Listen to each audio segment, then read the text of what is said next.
தனுமை வண்ணதாசன் அவர்கள் 1974 எழுதிய சிறுகதை. இதில்தான் தனு போகிறாள். பஸ் பழையதுதான். ஆனாலும் காலனி வரைக்கும் போக ஆரம்பித்து 3 நாட்கள் ஆகிவிட்டன. தகரம் படபடவென அதிர ஞாயிற்றுக்கிழமை காலை முதல் முறையாக வெள்ளோட்டம் சென்றது. இந்த புதிய மில் காலனியின் அதிகாரிகள் உள்ளே சிரித்துக் கொண்டிருந்தனர். ஞானப்பனுக்கு ஒரு மாதிரி ஆகிவிட்டது.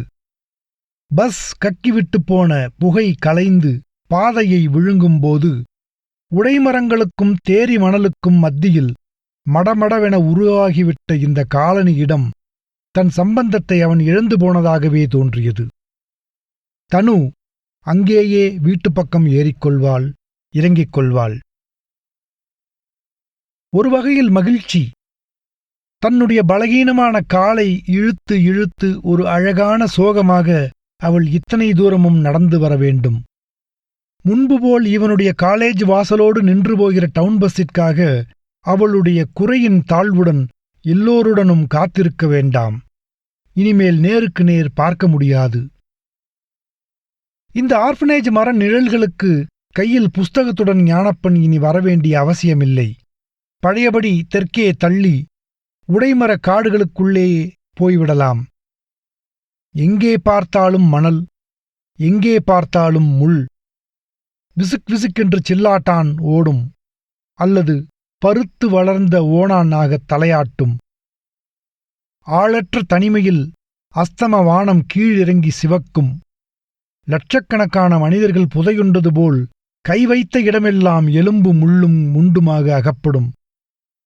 கருக்கு மட்டையை வேலியாக நட்டு உள்ளே போட்டிருக்கிற குடிசையிலிருந்து கருப்பட்டி காய்ச்சுகிற வாடை வரும். கோழி மேயும்.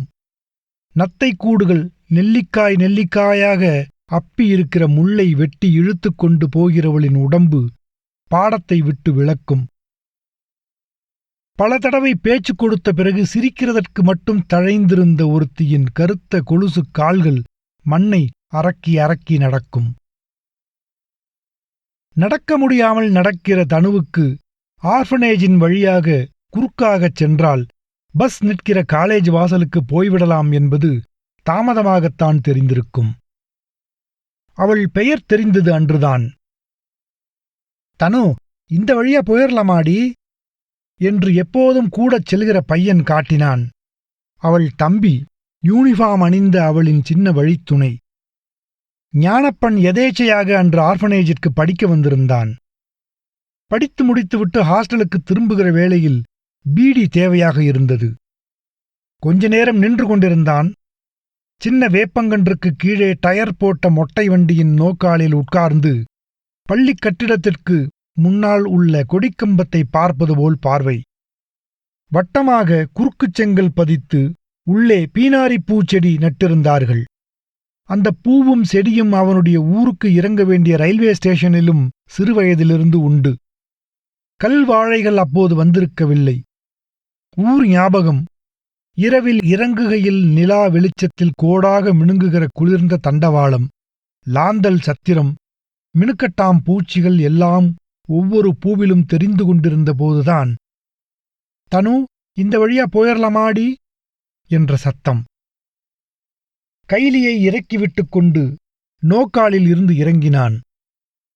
இறுகிக் கட்டின போச்சக் கயிறு கீச்சென்று முனகியது. தொழுவங்களில் மூங்கில் தடியினால் தண்டயம் போட்டிருப்பது போல வண்டி போக வர மட்டுமே புழங்குகிற அந்த தடுப்புக்கு அப்புறம் தனுவும் அவள் தம்பியும் நின்று கொண்டிருக்கிறார்கள். தம்பி சடக்கென்று காலை தவ்வளாகப் போட்டு குனிந்து உட்பக்கம் வந்துவிட ஒரே ஒரு வினாடி அவள் விசாலமான தனிமையில் நின்றாள். பின்னால் பொருத்தமற்ற பின்னணியாய் பாளையான மணல் விரிப்பும் உடைமரங்களும், உடைமரம் பூத்தது போல் மெல்லிசான மனமாக இவள் தனு. ஞானப்பன் ஒரு ராஜவாயிலை திறப்பது போல மென்மையாக மூங்கிலை உருவி அவளை வரவிட்டு ஒதுங்கினான். உள் ஒடுங்கின பரபரப்பில் மூங்கில் தவறி மண்ணில் இறங்கி கரையான்கள் உதிர்ந்தன. தனுவின் தம்பி தாங்க்ஸ் சொன்னான். தனு உஸ் என்று அவனை அடக்கி இழுத்துப் போனாள். ஒரு சிறுமியைப் போல மெலிந்திருந்த தனு தூரம் போகப் போக நேர்கோடாக ஆரம்பிக்கும் ஆர்ஃபனேஜின் முன்பக்கத்து 2 ஓரச் செடிகளின் சினியா மலர்களின் சோகை சிவப்புக்கும் கேந்தியின் மஞ்சளுக்கும் முதலாக உயிர் வந்தன, அழகாகப்பட்டன. எதிரே டெய்சி வாத்திச்சி வந்து கொண்டிருந்தாள். கன்னங்களில் பருவில்லாமல் இருந்ததால் அவளுக்கு இந்த மதமதப்பு இருக்காது. கல்யாணம் ஆகாததால் மீறி நிற்கிற உடம்பு, ஒரு கருப்பு குதிரை மாதிரி. நுணுக்கமான வீச்சுடன் அவள் பார்த்துவிட்டுச் செல்லும்போது ஞானப்பனுக்கு உடம்பு அதிரும். இன்று குறைவாக இவனைப் போல இங்கே படிக்க வருகிற வேறு சிலருக்கும் அவளுடைய திரேகத்தின் முறுக்கம் ரசித்தது. ஞானப்பனுக்கு தனுவின் நினைவு மாத்திரம் ஒரு நீர்ப்பூவைப் போல அலம்பி அலம்பி அவள் முகம் நிற்க மற்றவையெல்லாம் நீரோட்டத்தோடு விரைந்து ஒதுங்கின.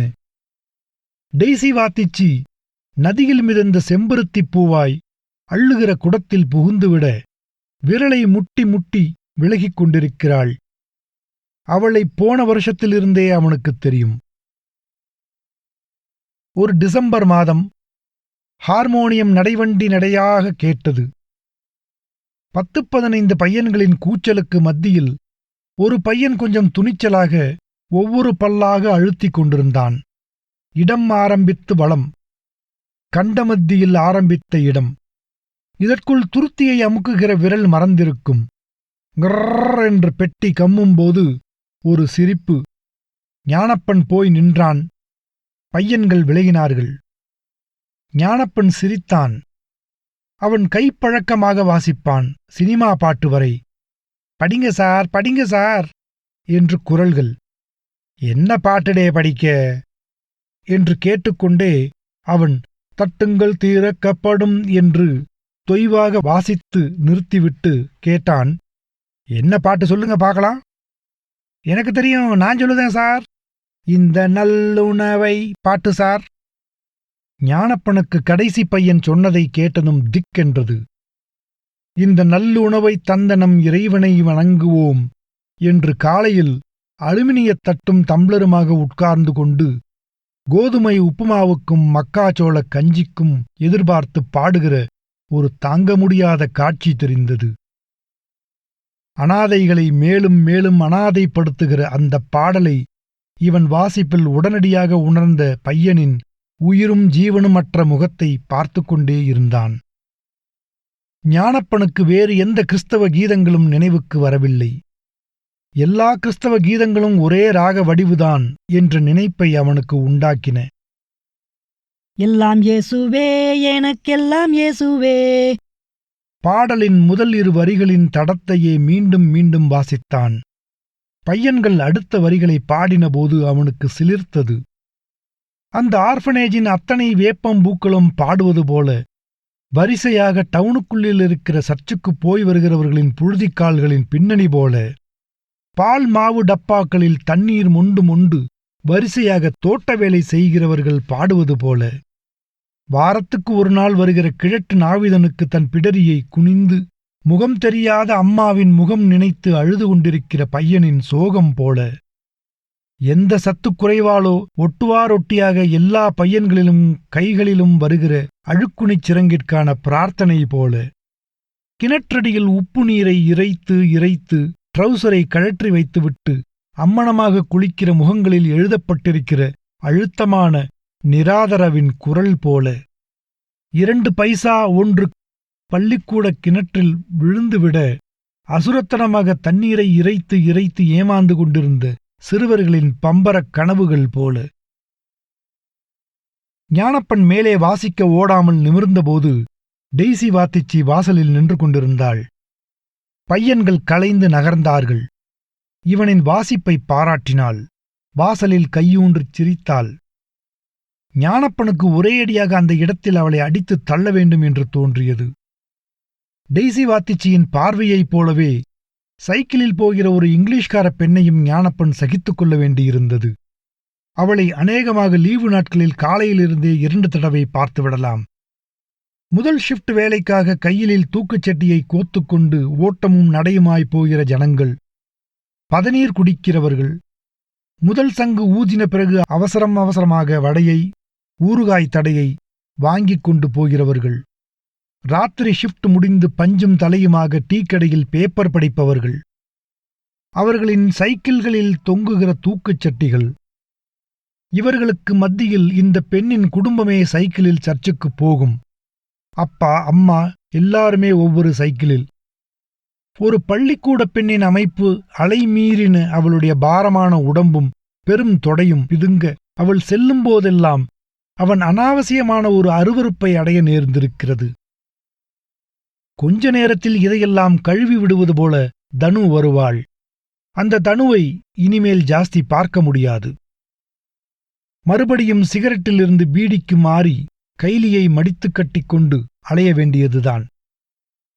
ஆர்ஃபனேஜ் தனுவின் ஒரு காலத்து பாதையாக இருந்தது என்பதால் இங்கு வராமலும் இனி முடியாது. இதற்கு மத்தியில் எதை படிக்க? ஒரு தகர டின்னில் வரிசையாக நிற்கிற வேப்ப மரங்களின் பழம் உதிர உதிர பொறுக்குகிற பையன்களை கூப்பிட்டால் பேசப்போவதில்லை. அவர்களுக்கு ஃபுட்பால் கோல் போஸ்டின் அடையாளமாக நிறுத்தியிருக்கிற பனங்கட்டையில் இருந்து கொண்டு காகங்கள் 2-3 ஆன கொத்தாக இட்ட வேப்பங்கொட்டை எச்சத்தை சேகரிக்கிற சந்தோஷம் இவனுடன் பேசுவதில் இருக்காது. பக்கத்தில் ஊடு சுவருக்கு அந்தப்புறம் கொட்டைகளில் எரிகிற பிணங்களுக்கும் மண்டுகிற புகைக்கும் சலனமடையாமல் உப்பு பொதிந்து சிதிலமாகி கிடக்கிற மையவாடிக்கு மத்தியில் காடாக வளர்ந்த எருக்களஞ்செடிகளில் போய் வண்ணத்துப் பூச்சியின் முட்டையும் புழுவும் எடுத்துக்கொண்டிருக்கிற இவர்களிடையில் தனுவும் விலகின பின் எந்த அமைதியில் படிக்க? மற்ற பையன்களுடன் சேர்ந்து உட்காருவது கூட முடியவில்லை. குப்பை குழிகளுக்கும் ஐயாக்களுக்குமான கக்கூஸ்களை ஒட்டிய பகுதிகளிலேயே கிரா கிரா என்ற தொண்டையை காட்டித் திரிகிற தாரா கோழிகளை போவ் போவ் என்று முன்னை போல கூப்பிடவும் தோன்றவில்லை. ஐயாக்களைப் போல எல்லாவற்றிலிருந்தும் ஒதுங்கிவிட்டால் போதும் என ஞானப்பனுக்கு தோன்றியது. அவன் வகுப்பில், கல்லூரியில் இதேபோல வெள்ளை முழுக்கை சட்டை வேஷ்டியுடன் இங்கே இருந்து படிக்கிறவர்கள் இருக்கிறார்கள். அவர்களும் அனாதைதானா? தனக்குள் எதிர்படாமல் இருந்த பொழுதை விட தான் இப்போது அனாதையா? ஞானப்பனுக்கு மனதில் குமைந்து வந்தது. ஊருக்குப் போக வேண்டும் போலத் தோன்றியது. வயலும் வரப்புமாக விழுந்து கிடக்கிற அப்பாவின் வம்ச வாடையை உடம்பில் ஏந்தி இருக்கின்ற தன்னிடம் நெற்றியில் எலுமிச்சங்காய் அளவு புடைத்திருக்கிற கழலை அசைய சில சமயம் சந்தோஷமாக படிப்பு பற்றி விசாரிப்பதும், படிச்சு பாட்டத் தொலைச்ச என்று அழுத்துக்கொள்வதும் முகம் முகமாகத் தெரிந்தது. எல்லா முகத்திலும் மிஞ்சி தனிமுகமாகி தனுமுகமாகி உருண்டு வந்து கால் பக்கம் விழுந்த பந்தை எடுப்பதற்கு வந்த பையனை தடுத்து பந்தோடு மைதான விளிம்புக்கு வந்து உதைத்தபோது அது தூரமில்லாமல் உயரமாக எவ்வி நீலத்தை அண்ணாந்து பார்க்க வைத்து கீழிறங்கியது. கீழிறங்கின பின்னும் ஞானப்பனுக்கு பார்வை நீளமாக நின்றது. நீலப்பூ, புத்தகங்களுக்கு இடையில் வைத்து பாடம் பண்ணின நீளமான பூ, சிவப்பாக இருந்து ஒருவேளை நீளமாகிப் போன பூ, அல்லது வெளிரல் மழுங்கி நீலம் கருத்த பூவொன்று வழியில் கிடக்க ஞானப்பன் எந்தவித தடயமும் இன்றி அது அவள் உதிர்த்த பூ என மனதில் உறுதி செய்து வைத்திருக்கிறான். அவனுக்கே தெரியும் அந்த பூ ஆர்ஃபனேஜ் எல்லைக்குள் ஒதுக்கமாய் முன்பு இருந்து இப்போது இடிந்து தகர்ந்து போன சர்ச்சின் பின்னால் வளர்ந்திருக்கிற கொடியின் பூ. ஆனாலும் தனு உதிர்த்த பூ. இடிந்த சர்ச்சின் சுவர்கள் ஞானப்பனுக்கு ஞாபகம் வந்தது. இந்த ஆர்ஃபனேஜ் ஆண்களுக்கு மட்டுமானது என்பதன் அடிப்படையில் எழுதப்பட்ட கொச்சைகள், பெயர்கள், கெட்ட வார்த்தைகள் எல்லாம் கருப்பாக சுவரில் சிந்தியிருக்கும். இவன் பார்வையில் இவனுடன் படிக்கிறவர்கள் கூட அதில் புதிதாக எழுதிய கரிப்படங்களும் வரிகளும் உண்டு. டெய்சி வாத்திச்சி கூட அப்படி ஒரு வரிகளில் ஒன்றாக வேண்டுமென்றே செய்யப்பட்ட எழுத்துப் பிழைகளுடன் சுவரில் அறையப்பட்டிருக்கிறாள். புத்தகத்துக்கு இடையில் நீலப்பூவை தகடாக மலர்த்தி பார்த்தபடி மூடினான். படிக்க வேண்டும். வேகமாக நிழல் பம்மிக் கொண்டிருந்தது. கிணற்றடியில் முகத்தை அலம்பி பள்ளிக்கூடத்து பின்பக்க வராண்டா சுவரில் சாய்ந்து கொண்டு வாய்விட்டு படிக்க ஆரம்பித்தான். மற்ற அமைதியிலிருந்து மீள அவனுக்கு சத்தம் தேவையாக இருந்தது. பெரிய ஐயாவுடைய தாராக் கோழிகளின் கேவல் விட்டு விட்டு மங்கியது. மைதானத்து பிள்ளைகளின் இரைச்சல் தூரத்துக்குப் போனது. ஒட்டுச்சார்பில் எந்த பக்கத்தில் இருந்தோ ஒரு புறா குதுகுதுத்துக் கொண்டிருந்தது. காலனியில் புதிதாக வந்திருக்கிற பிள்ளையார் கோவில் மணி அமுங்கிக் கேட்டது. பக்கத்து ஸ்பின்னிங் மில் ஓடுகிற மூச்சு ரொம்ப தள்ளி இறைந்தது.